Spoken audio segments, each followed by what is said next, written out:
प्रणाम। नमोस्तु तस्मै तव शासनाय, नमोस्तु तस्मै प्रभु शासनाय, नमोस्तु तस्मै जिन शासनाय।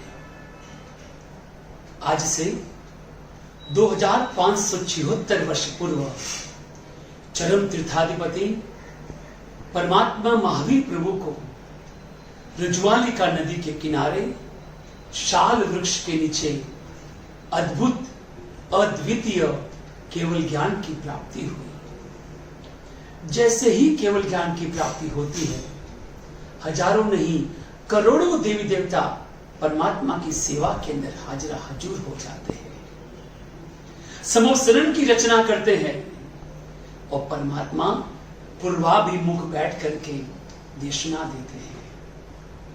एक आश्चर्यचकित घटना इस अवसर पे निकाल के अंदर संपन्न हुई कि परमात्मा प्रभु वीर की देशना, प्रथम देशना निष्फल गई और दूसरे दिन वैशाख सुदी 11 के दिन समोसरण पर बैठ करके परमात्मा ने जैसे ही देशना प्रारंभ की और इंद्रभूति गौतम आदि 4400 ब्राह्मणों को परमात्मा ने दीक्षा अंगीकार करवाई और वहां पर गौतम स्वामी ने परमात्मा से पूछा किम तत्तम। परमात्मा ने वहां पर 3 शब्द उनको दिए, उपनैवा, वेगमैवा, धुवैवा। और इस त्रिपदी के माध्यम से गणधरों ने द्वादशांगी की रचना की और वह द्वादशांगी आज हम तक पहुंच रही है। और उस दिन धर्म तीर्थ की स्थापना हुई, वह तीर्थ जिसके अंदर साधु, साध्वी, श्रावक और श्राविका आते हैं। कहते हैं ना कि अगर हमें यहां से दिल्ली जाना हो, चेन्नई से अगर दिल्ली जाना हो तो उसे कहते हैं चेन्नई दिल्ली मार्ग। अगर यहां से मुंबई जाना हो तो उसे कहते हैं चेन्नई मुंबई मार्ग। और अगर बेंगलोर जाना हो तो उसे कहते हैं चेन्नई बेंगलोर मार्ग। उसी तरह से हम सबको यहां से जाना कहां पर है? सिद्धशिला पर शिव सुंदरी से मिलन करना है और उसे कहते हैं वह मोक्ष मार्ग। और वह मोक्ष मार्ग की परिकल्पना परमात्मा प्रभु महावीर ने इस वैशाख सुदी 11 के दिन की। कहते हैं ना कि एक व्यक्ति अमीर होता है, करोड़पति होता है, उसके पास बिजनेस करने का एक फॉर्मूला होता है, लेकिन वह फॉर्मूला वो और किसी को नहीं बताता है, वह अपने अंदर गुप्त रखता है। वह सीक्रेटली वह फॉर्मूला अपने बिजनेस के अंदर अप्लाई करता है और उससे प्रॉफिट गेन करता रहता है। लेकिन परमात्मा की कृपा तो देखो, केवल ज्ञान की लक्ष्मी परमात्मा को मिलती है और जैसे ही मिलती है परमात्मा हम सब पर अनन्य कृपा करते हुए वह लक्ष्मी हम सब पर न्यौछावर कर देते हैं। जिस मार्ग पर चल करके, जिस रास्ते से चल करके परमात्मा उस मंजिल तक पहुंचे, मोक्ष तक पहुंचे, सिद्धशिला तक पहुंचे, केवल ज्ञान की प्राप्ति होने तक की जो दूरी परमात्मा ने तय की, वह रास्ता, वह मार्ग, वह नेशनल हाईवे हम सबको परमात्मा वीर ने बताया। क्या अनन्य उपकार, क्या उपकार की पराकाष्ठा तो देखिए। जो लक्ष्मी उसे मिली वह लक्ष्मी हम सब पर न्यौछावर कर दी। वही जिन शासन, वही धर्म तीर्थ हम सबको कहीं ढूंढने के लिए नहीं जाना पड़ा। जन्म से ही वह जिन शासन, वह धर्म तीर्थ हम सबको मिला हुआ है। लेकिन हम और आपने सबको उस धर्म तीर्थ को समझने का प्रयत्न नहीं किया। साधु और साध्वी के माध्यम से, इस द्वादशांगी के माध्यम से वह मार्ग हम तक निरंतर पहुंच रहा है। लेकिन वह द्वादशांगी, वह शुद्ध ज्ञान, वह गुरु भगवंत इस पूरे विश्व के अंदर बहुत ही अल्प है। हर जगह के अंदर, हर क्षेत्र के अंदर वह साधु साध्वी जी भगवंत बाण नहीं पहुंच पाते हैं। और इसीलिए हर गांव गांव के अंदर, शहर शहर के अंदर होती है ज्ञान की गंगा, बहती है ज्ञान की गंगा धार्मिक पाठशाला के माध्यम से। जिस पाठशाला के अंदर प्रभु वीर की वाणी का प्रवाह निरंतर बहता रहता है। और ऐसी ही गंगा हमारे चेन्नई महानगर के सौकारपेट के श्री वर्धमान जैन तत्वज्ञान केंद्र द्वारा संचालित धार्मिक पाठशाला के माध्यम से निरंतर बहती रहती है। यह एक ऐसी चेन्नई की पाठशाला है जिस पाठशाला के अंदर पढ़ करके 1, 10, 20 नहीं बल्कि 118 बालक बालिकाओं ने आज तक दीक्षा ग्रहण कर ली है। जिस पाठशाला के अंदर निरंतर सुबह, दोपहर और शाम को पाठशाला चलती है, जिस पाठशाला के अंदर स्वयं का भवन है, जो पाठशाला लगातार 22 सालों से अखिल भारतीय स्तर पर चलने वाली मुंबई बोर्ड की परीक्षा के अंदर सबसे ज्यादा उत्तीर्ण विद्यार्थी, सबसे ज्यादा रैंक इस पाठशाला को मिलता आ रहा है। यह बड़े गर्व की बात है। और उसी पाठशाला ने इस वर्ष इस महामारी के आतंक के बीच के अंदर जिस समय यह ज्ञान गंगा की प्याऊ बंद पड़ी है, जिस समय के अंदर साधु साध्वी जी भगवंत उपाश्रय के अंदर लॉक हुए बैठे हैं, जिस समय के अंदर मंदिर के अंदर किसी को जाने के लिए परमिशन नहीं है, ऐसे समय के अंदर सारे विश्व की सारी पाठशालाएं जिस समय बंद है, लॉकडाउन है, उसके मध्य के अंदर भी ज्ञान की गंगा का प्रवाह कैसे बहे, इसको ध्यान में रखते हुए वर्तमान जैन तत्वज्ञान केंद्र ने ऑनलाइन पाठशाला प्रारंभ कर दी। अनेक प्रकार के विविध प्रतियोगिताएं, कंपटीशन इस लॉकडाउन के कार्य के अंदर समय के अंदर रखे। उसी के अंदर एक कार्यक्रम रखा, इंपॉर्टेंस ऑफ पाठशाला। पाठशाला की उपयोगिता क्या है, पाठशाला का महत्व क्या है, पाठशाला की ट्रस्टियों की ड्यूटी क्या है, इन सब को रख करके पूरे विश्व भर के अंदर, भारत भर के अंदर सभी बालक बालिकाओं के लिए यह प्रतियोगिता रखी। और इस प्रतियोगिता के अंदर हम सबको इतनी सक्सेस मिली कि कई हजारों बालक बालिकाओं ने इस कंपटीशन के अंदर पूरे भारत के कोने कोने से इस कंपटीशन के अंदर बालकों ने भाग लिया। इस इंपॉर्टेंस ऑफ पाठशाला को 1 लाख से ज्यादा लोगों ने, जिस कंपटीशन के वक्तव्य को लोगों ने देखा, लोगों ने सराहा। और ये निश्चित कहता हूं कि इस लॉकडाउन के पश्चात घर घर के अंदर, गांव गांव के अंदर, शहर शहर के अंदर पाठशाला जाने के लिए बालक बालिकाएं ही नहीं, उनके माता पिता भी उत्सुक होंगे। आज उसका रिजल्ट का भी दिन है कि किसके वक्तव्य को लोगों ने सबसे ज्यादा लाइक किया। दिल थाम के बैठिएगा, थोड़े ही समय के अंदर वह रिजल्ट आपके समक्ष मैं लेकर के आ रहा हूं। लेकिन उसके पूर्व इस कार्यक्रम को रखने के अंदर जिन्होंने बरसक मेहनत की, जिन्होंने दिल की सच्ची लगन के साथ में इस कार्यक्रम को अंजाम दिया, मैं उसका नाम आपके समक्ष रखना चाहूंगा।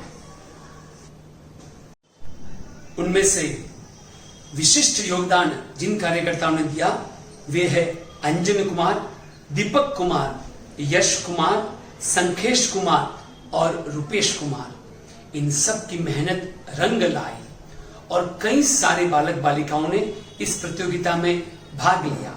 अब आपके समक्ष मैं उन बालक बालिकाओं का नाम लेने जा रहा हूं जिनके वक्तव्य को सबसे ज्यादा देखा गया, व्यू कराया गया। इसके अंदर हम लोगों ने 3 कैटेगरी रखी गई थी। सबसे पहली कैटेगरी छोटे से नन्हे से प्यारे से बालक बालिकाओं की कैटेगरी, उम्र जिसके अंदर 5 साल से 8 साल, जिसके अंदर पूरे भारत भर के कोने कोने से इस कार्यक्रम के अंदर, प्रतियोगिता के अंदर भाग लिया। और उसके अंदर प्रथम सबसे ज्यादा व्यूज जा रहे हैं चेन्नई के ही 7 वर्ष की बालिका, नाम है लिशिता जैन। द्वितीय नंबर पर आ रहे हैं मुंबई 6 वर्ष की बालिका, नाम है शीशा कोठारी।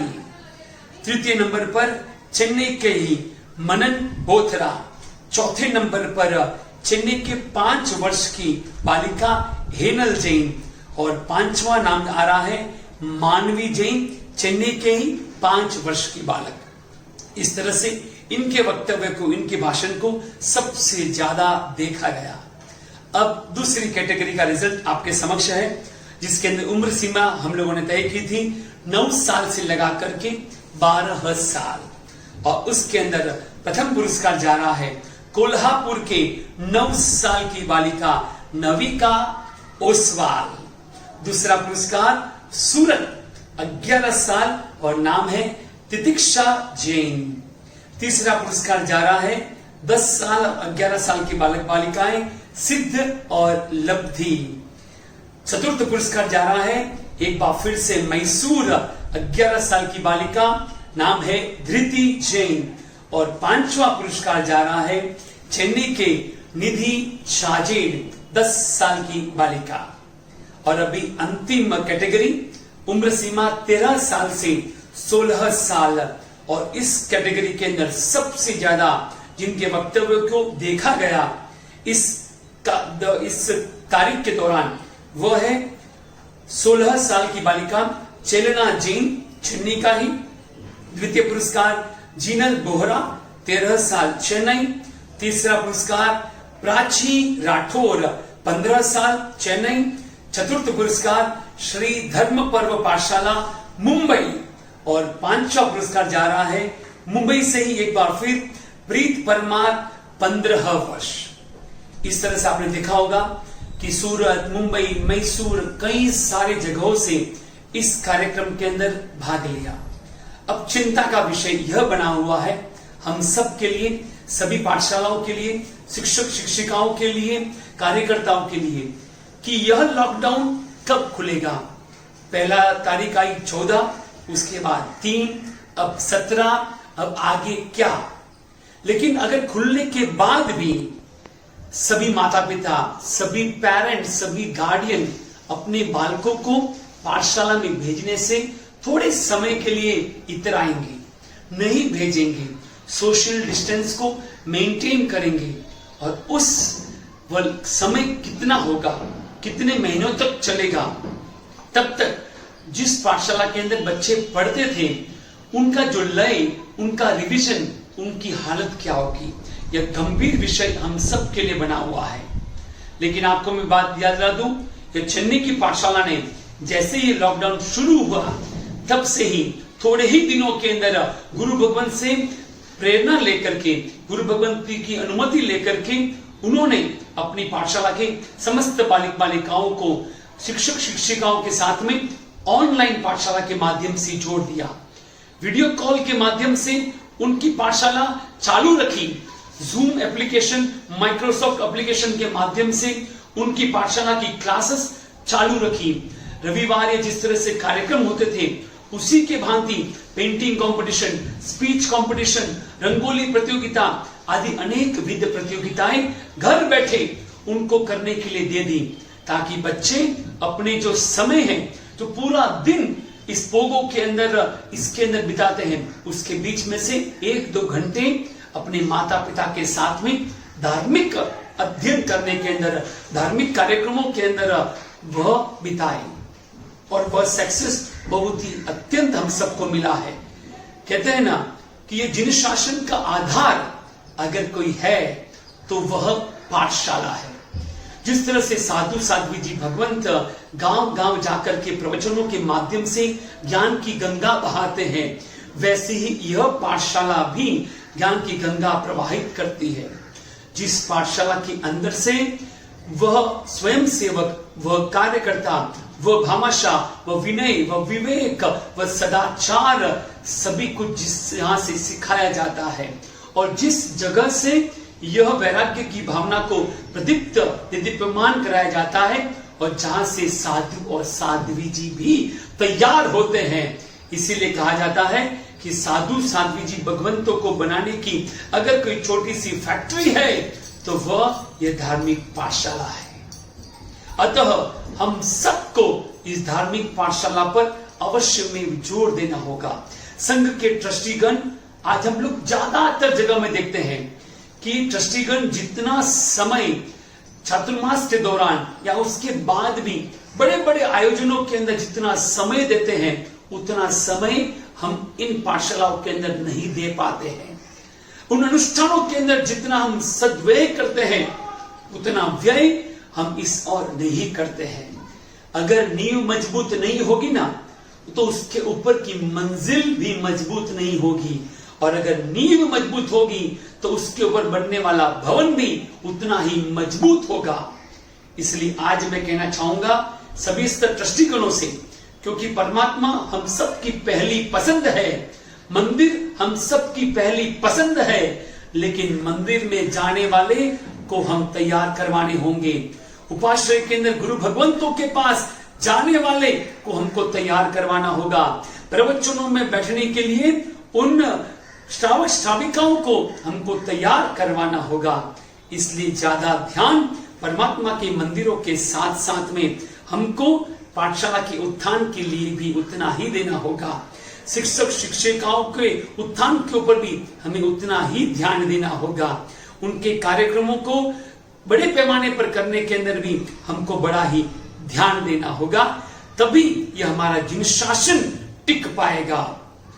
अतएव एक बार फिर से मैं समस्त भारत भर के पाठशाला के कार्यकर्ताओं से, शिक्षक शिक्षिकाओं से निवेदन करूंगा, इस लॉकडाउन के पीरियड के अंदर आप भी अपने अपने गांव के अंदर, अपने अपने शहरों के अंदर गुरु भगवंतों से प्रेरणा लेकर के अवश्य आप जल्द से जल्द ऑनलाइन पाठशाला, वीडियो कॉल पाठशाला प्रारंभ करें, ताकि वह बच्चा, वह विद्यार्थी पाठशाला से जुड़ा हुआ रहे। उपाध्याय यशोजी जी महाराजा कहते हैं, प्रभु तुझ शासन अति भलु, नहीं कोई जैसे सरीप हो गई। हम सबको प्रभु बहुत पसंद है। गुजराती में कहावत है, प्रभु गमे पर प्रभु ना वचनों कटला गमे। परमात्मा को तो मानते हैं, लेकिन परमात्मा की कितनी मानते हैं। और उन सब के लिए, उन सब का आधारभूत वह सब बातें अगर कहीं से प्रकाशित होती है, कहीं से हमें प्राप्त होती है, तो वह है धार्मिक पाठशाला। आइए इस धार्मिक पाठशाला को आज से हम संकल्प करते हैं कि हम सब अपने कर्तव्यों को पूरी पराकाष्ठा के साथ में निभाएंगे। भले आप शिक्षक शिक्षिकाएं हैं तो अपने शिक्षक शिक्षिकाओं का आधारभूत हम निभाएंगे, ट्रस्टी अपना कार्य करेंगे, और अंत के अंदर यही कहना चाहेंगे कि जिन शासन का आधार यह पाठशाला है, और इस कार्यक्रम के अंदर जिन बालक बालिकाओं ने भाग लिया, उन सबको पाठशाला की ओर से धन्यवाद देते हुए आज के दिन हम सब तहे दिल से हमें मिला हुआ जिन शासन के लिए हम सबको आनंद हो रहा है। हम सब अपने आप को कृत्य मान रहे हैं। परमात्मा के सिद्धांत को फॉलो करते हुए आज संतोष और हमारे अंदर, हृदय के अंदर रोमांच को प्राप्त कराते हुए, परमात्मा के वचन का साक्षात्कार करते हुए, आज के दिन जो शासन मिला है उसका संतोष मानते हुए, अपने आप को सुरक्षित मानते हुए, परमात्मा के ऋण को हम स्वीकार करते हुए, क्योंकि अगर परमात्मा का यह शासन न होता तो ये जैन फिलॉसफी न होती, तो ये जैन थियोरी न होती। और इसके लिए 7 क्षेत्र के अंदर रक्षा के द्वारा आज हम और आप सब मिलकर के इन शासन स्थापना के दिवस पर ऐसे सभी धर्म रक्षकों को हम तहे दिल से नमन और वंदन करते हैं।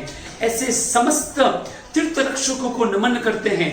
हम सब मिलकर के जिन्होंने शासन हम तक पहुंचाया, उन सबको धन्यवाद देते हैं। सर्वस्व न्योछावर करने वाले ऐसे स्वयं सेवकों को हम धन्यवाद देते हैं। शासन के सेवकों को, संघ के सेवकों को, तीर्थ के रक्षकों को, आगम के रक्षकों को, प्रभु वचन के रक्षकों को, साधु को, साध्वी जी भगवंतों को, और साधु साध्वी जी भगवंतों के रक्षकों को, हर एक हमारे रग रग के अंदर, हमारे हृदय के कोने कोने से इन सब के लिए आज हम नतमस्तक होकर के उन्हें हम नमन करते हैं, उन्हें हम धन्यवाद देते हैं। उन सबको हम कोटि कोटि नमन करते हैं। हमारे 3.5 करोड़ रोम रोम के अंदर ऐसे जिन शासन के रक्षकों के लिए आज शासन स्थापना के दिवस, जिन्होंने जिन शासन को हम तक पहुंचाने के अंदर जिन्होंने भी मदद की है, ऐसे समस्त सेवकों को आज हम नमन और वंदन करते हैं।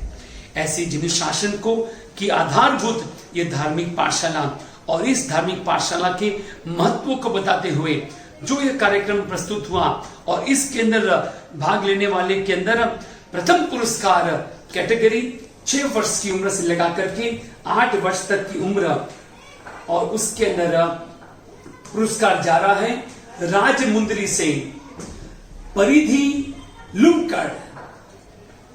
उसके बाद द्वितीय उम्र सीमा 9 साल से लगा करके 12 साल तक के बालक बालिकाओं की प्रतियोगिता के अंदर पुरस्कार जा रहा है मदुराई।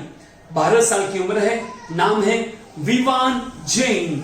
और हमारी अंतिम कैटेगरी 13 वर्ष से लगा करके 16 वर्ष तक की कैटेगरी के अंदर, और उस कैटेगरी के विजेता है मोक्षा मुनोत। 14 साल की उम्र चेन्नई से आएगा। इन सबको धन्यवाद देते हुए और इन सब के उज्जवल भविष्य की कामना करते हुए आप सब से हम निरंतर प्रार्थना करते हैं, निवेदन करते हैं, आप स्वयं अपने पूरे परिवार के साथ में ये जिन शासन की आधारभूत पाठशाला के अंदर अवश्य जुड़े, पाठशाला के अंदर अवश्य सहयोग प्रदान करें। जय जिन शासन, जय महावीर। धन्यवाद। इस अनुपम आयोजन के लिए कमल भाई, सुरेश भाई और अमित भाई का भी श्री वर्धमान जैन तत्व ज्ञान केंद्र की ओर से हम दिल से, तहे दिल से उनका भी हम आभार व्यक्त करते हैं। जय महावीर।